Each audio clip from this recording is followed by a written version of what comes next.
కొన్ని important conservations మనం ఇక్కడ ఈరోజు క్లాస్లో చూసేటివి ఏంటంటే ఆల్రెడీ కొన్ని important conservations like Ramsar convention sites and టైగర్కి సంబంధించి TX2 ఇలాంటి కొన్ని ఆల్రెడీ కంప్లీట్ చేసాం. ఇప్పుడు బయోడైవర్సిటీ యాక్ట్ ఇంపార్టెంట్ ఆస్పెక్ట్స్ ఏంటంటే biodiversity act 2002, forest conservation act 1980.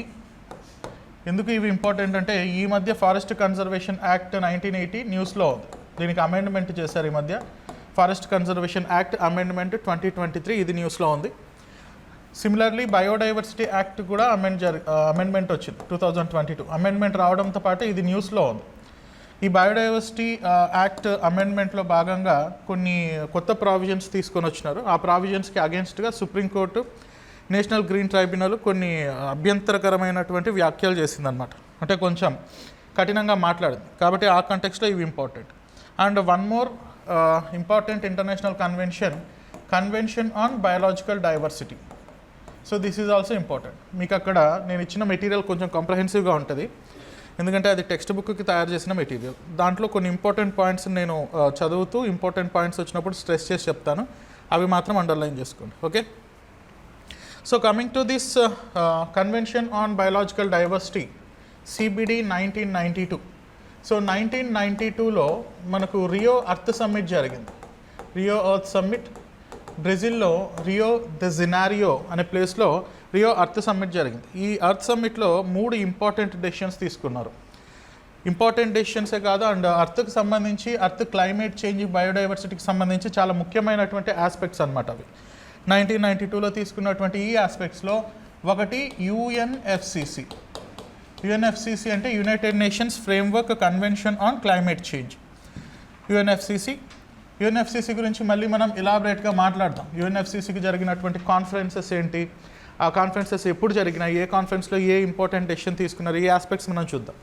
And అదే రియో అర్త్ సమ్మిట్లో జరిగిన ఇంకొక ముఖ్యమైనటువంటి డెసిషన్ ఏంటి అంటే UNCCD, united nations convention to combat desertification. So ఎడారీకరణకు వ్యతిరేకంగా మనం ఒక యాక్టివిటీస్ చేపట్టాలి అని ఇంకొక డెసిషన్ తీసుకున్నారు UNCCD. ఇదే సందర్భంలో తీసుకున్న ఇంకొక ముఖ్యమైనటువంటి decision CBD, convention on biological diversity. So the Rio earth summit is very important because it has focused on climate change, biodiversity conservation and also the desertification, against the desertification. వీటిలో ఈ CBD అన్నది ఇక్కడ కంటెక్స్లో important కాబట్టి UNFCC వాటికంటే కూడా ఇది important కాబట్టి we will focus on this area. So 1992లో దీన్ని ఎస్టాబ్లిష్ చేసుకున్నారు. దీని యొక్క సింపుల్ ఆబ్జెక్టివ్స్ ఏంటి అంటే 3 ఆబ్జెక్టివ్స్ ఉంటాయి దీనికి. Equitable sharing of benefits.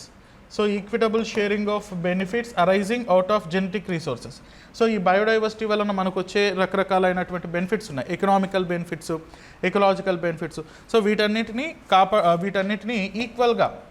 ఈక్వల్గా షేర్ చేసుకోవాలి. ఈక్వల్గా షేర్ చేసుకోవడం అంటే different countries, because of the biodiversity, whatever the advantages arising out of this biodiversity has to be equitably shared by the global nations. And sustainable use of its components. So biodiversity lo unnatuvanti components like forests kani, wild animals kani, its medicinal value of the forest kani, వీటన్నిటిని అందరూ కూడా సస్టైనబుల్గా utilize చేసుకోవాలి. Sustainable utility అంటే ఏంటో తెలుసు కదా. What is mean by sustainable development or sustainability? Sustainability అంటే utilizing the resources by the present generations without compromising the needs of the future generations. భవిష్యత్తు తరాల వాళ్ళ అవసరాలను కూడా దృష్టిలో ఉంచుకొని మనం యూటిలైజ్ చేసుకుంటే, మనం డెవలప్ అవుతుంటే అలాంటి డెవలప్మెంట్ని సస్టైనబుల్ డెవలప్మెంట్ అని అంటారని బ్రంట్లాండ్ కమిషన్ చెప్పింది. సో గ్రో హార్లమ్ బ్రంట్లాండ్ 1987లో ఒక రిపోర్ట్ ఇచ్చారు, అవర్ కామన్ ఫ్యూచర్ అని. మన గ్రూప్ టూలో MITలో చూసిన క్వశ్చన్స్ ఉన్నాయి కదా. సో నేను నిన్న కూడా చెప్పాను, on the day you didn't came. So what ever we have seen in that 2 units away questions. So in situ bio remediation ఇవన్నీ కూడా. So I felt very happy, ఎందుకంటే మళ్ళీ నేను చెప్పినట్టు తగులుతున్నాయని చెప్పి, అది ఎంతవరకు తగులుతాయో తెలియదు కానీ బట్ ప్రస్తుతానికైతే బాగా సింక్ అవుతున్నాయి. నాకు కూడా తెలియదు, ఈశ్వర కటాక్షం అనుకుంటా. So conservation of biological diversity, this is the 3rd component. Sustainable use of its components, biodiversity components, conservation of the biological diversity and equitable sharing. ఈ 3 అన్నది ఈ కన్వెన్షన్ బయాలజికల్ డైవర్సిటీ యొక్క ముఖ్య ఉద్దేశం. అండ్ మెంబర్ కంట్రీస్ దీనిలో almost 196 parties ఉన్నాయి. So whoever the member of a convention, whoever the member of a particular treaty is called as party. So దీంట్లో ఎంతమంది పార్టీస్ ఉన్నారంటే 196 పార్టీస్ ఉన్నారు, almost all the UN members. So united నేషన్స్లో ఉన్నటువంటి members అందరూ కూడా దీంట్లో భాగస్వాములుగా ఉన్నారు. And this convention on biological డైవర్సిటీలో ఏం చేస్తారు అంటే every year parties come and meet and they will discuss how to equitably share the biological resources, how to sustainably use the biological resources అన్న దానిపైన డిస్కస్ చేస్తూ ఉంటారు.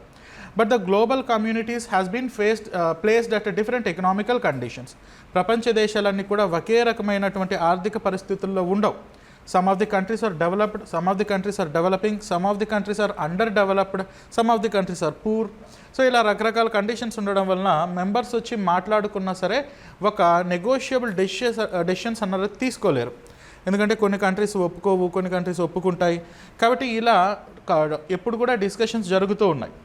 వీటిలో ఒక ముఖ్యమైనటువంటి డెసిషన్ తీసుకున్నది ఏంటి అంటే that is what the Cartagena protocol.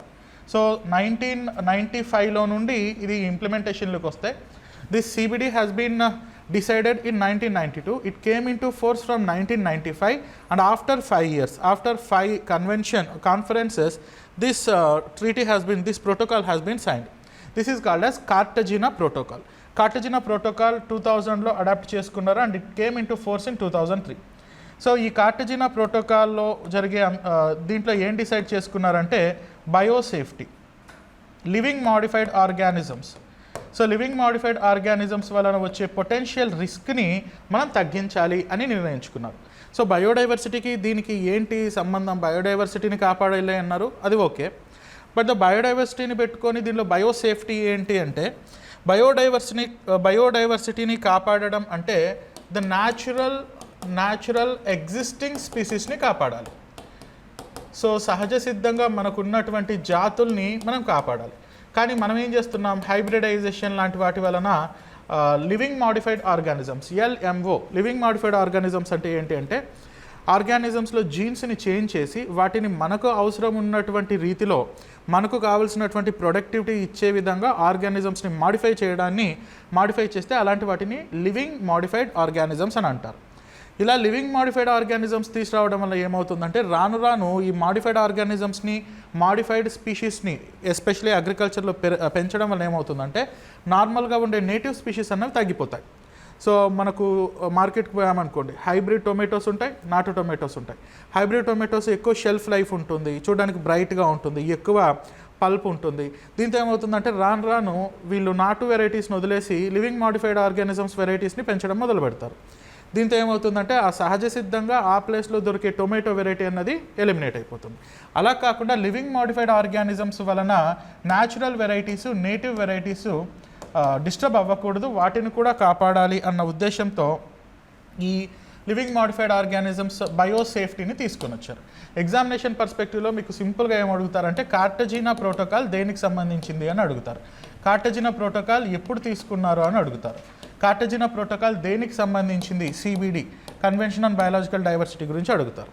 కాకపోతే నేను దాని లోపలికి వెళ్ళి కాస్త ఎసెన్స్ చెప్తూ ఉన్నాను. బేసిక్గా కార్టజినా ప్రోటోకాల్ అంటే that is associated with the biosafety and that was related to the convention on biological diversity of 1992 earth summit. అవి గుర్తుపెట్టుకుంటే సరిపోతుంది. అండ్ ఇంకొక ముఖ్యమైనటువంటి aspect convention on biological diversity ఆ పార్టీస్ అన్ని తీసుకున్నటువంటి ఇంకొక ముఖ్యమైనటువంటి డెసిషన్ ఏంటంటే Nagoya protocol on access and benefit sharing 2010లో ఈ డెసిషన్ తీసుకున్నారు. 2014 నుండి ఇది ఇంప్లిమెంటేషన్లోకి వచ్చింది. It provides a legal framework for the fair and equitable sharing of the benefits arising from the genetic resources. Implementing CBD's third objective requires the countries for the prior informed consent. So దీంట్లో ఏంటి అంటే ఈ Nagoya ప్రోటోకాల్లో ఆ benefits sharing ఉంది కదా, ఆ benefits sharing అన్నది ఈక్వల్గా ఉండాలి అన్న ఏదైతే CBD డెసిషన్ ఉందో అలా ఈక్వల్గా షేర్ చేసుకోవడానికి ఈ నగోయా ప్రోటోకాల్ని తీసుకొని వచ్చారు. ఎలా ఈక్వల్గా షేర్ చేసుకుంటారు అంటే ఫర్ ఎగ్జాంపుల్ ఎక్కడో ఒక చిన్న గ్రామంలో, చిన్న పల్లెటూరులో మెడిసినల్ వాల్యూస్ ఉండే చిన్న ఏదో ఒక గ్రాస్ లాంటిది పెరిగింది అనుకోండి.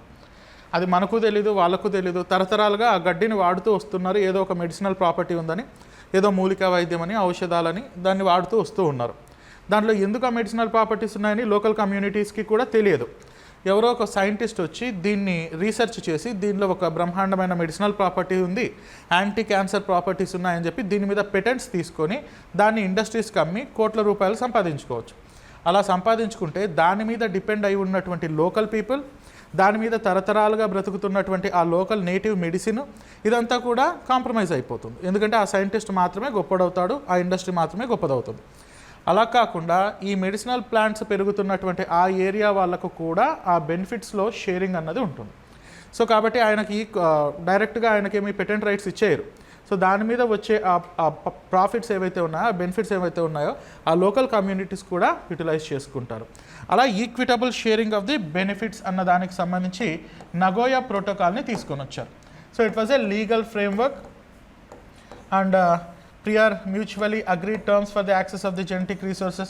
అలా ప్రపంచ దేశాలకు కూడా వాటి యొక్క ఉపయోగం గురించి చెప్పి వాటి బెనిఫిట్స్ని ఈక్వల్గా షేర్ చేసుకుంటూ ఉంటారు. అండ్ దీనికి సంబంధించినటువంటి కాన్ఫరెన్సెస్ విషయానికి వస్తే, and recently in the year 2024 last year మనకు కాన్ఫరెన్స్ ఆఫ్ పార్టీస్ 60 జరిగింది. సో ఈ సిఓపి అంటే ఏంటి అంటే conference of parties to whom, అందుకనే సిఓపి అని ఎప్పుడు చెప్పినా సిఓపి తర్వాత దేని పార్టీస్, కాన్ఫరెన్స్ అంటే మనకు తెలుసు కదా, it's a common meeting to make a decision. Conference of parties to what, conference of parties to CBD. అందుకనే సిఓపి అని పెట్టిన తర్వాత అది దేనికి సంబంధించి అన్నది ఇమీడియట్గా పక్కన పెట్టాలి. Conference of parties COP UNFCCC లేదా సిఓపి సిబిడి, సిఓపి యుఎన్సిసిడి అని మనం చెప్తూ ఉండాలి. సో ఈ conference of parties to the convention on biological diversity number 16 has been recently accord in the year 2024 in Colombia. November 21 నుండి అక్టోబర్ 21 నుండి November 1 వరకు కొలంబియాలో వాట్ వాజ్ దట్ ప్లేస్, కొలంబియాలో కాలి అనే ప్లేస్లో ఈ కాన్ఫరెన్స్ జరిగింది. అండ్ ఆ కాన్ఫరెన్స్ ప్లాన్ చేశారు యాక్చువల్గా, but there was no quorum. So ప్రజల్లో ఎంత చైతన్యం ఉందో, దేశాల్లో ఎంత చైతన్యం ఉందో చూడండి. ఆ కాన్ఫరెన్స్కి 1/4 ఆఫ్ ది మెంబర్స్ కూడా అటెండ్ అవ్వలేదు. 196లో 1/4 కూడా అటెండ్ అవ్వలేదు. అందుకని దాన్ని మళ్ళీ క్యాన్సిల్ చేసేసినారు. దీని కంటిన్యూవేషన్, దాని రిప్లేస్మెంట్ అన్నది మనకు ఫిబ్రవరి 25th 27th జరగాలి. సో ప్రస్తుతం జరగాలి, అది కూడా జరగట్లేదు. అండ్ నెక్స్ట్ ఇయర్ దీని కాన్ఫరెన్స్ ఆఫ్ పార్టీస్ సిఓపి 17 అన్నది నెక్స్ట్ ఇయర్ జరుగుతుంది 2026లో. At the COP 17 in the year 2026 will be hosted by అర్మేనియాలో నెక్స్ట్ కాన్ఫరెన్స్ అన్నది జరగబోతుంది. సో వాళ్ళు కాన్ఫరెన్స్కి వచ్చి ఏం మాట్లాడతారు ఏంటి అన్నది మనం చూడాలి. చిత్తశుద్ధి ఏమి ఉండదు. ఈ ఒక్క డెసిషన్ కూడా మొత్తం ఈ 1995 నుండి దాదాపుగా ఇప్పటికీ 30 years కంప్లీట్ అయితే, ఈ 30 yearsలో తీసుకున్న 2 ముఖ్యమైన డెసిషన్స్, ఒకటి కార్టజినా ప్రోటోకాల్, 2 నగోయా ప్రోటోకాల్. జనాలు దీనికి పోవడం కూడా ఆపేసినారు. ఆ మాత్రం importance that is the global nations are having on the biological diversity. Okay, మీరు గుర్తుపెట్టుకోవాల్సినటువంటి అంశాలు నేను మళ్ళీ చెప్తూ ఉన్నాను చూడండి. కన్వెన్షన్ ఆన్ బయాలజికల్ డైవర్సిటీ ఏంటి, ఏ ఇయర్లో నుండి ఇది ఇంప్లిమెంటేషన్లోకి వచ్చింది, దీని ముఖ్యమైనటువంటి ఆబ్జెక్టివ్ ఏంటి, అండ్ దీనికి సంబంధించి ఏమైనా మేజర్ డెసిషన్స్ తీసుకున్నారా, ఇవి మాత్రం గుర్తుపెట్టుకోండి. So what is convention on biological diversity? It was a convention, it was a treaty to make decisions for the equitable sharing and sustainable use of the biological resources. The decision was taken in the year 1992 in Rio Earth Summit, and its objective is to protect the biological diversity, and major decisions were taken Cartagena Protocol and Nagoya Protocol. And the conference kuda, ee conference of parties kuda important.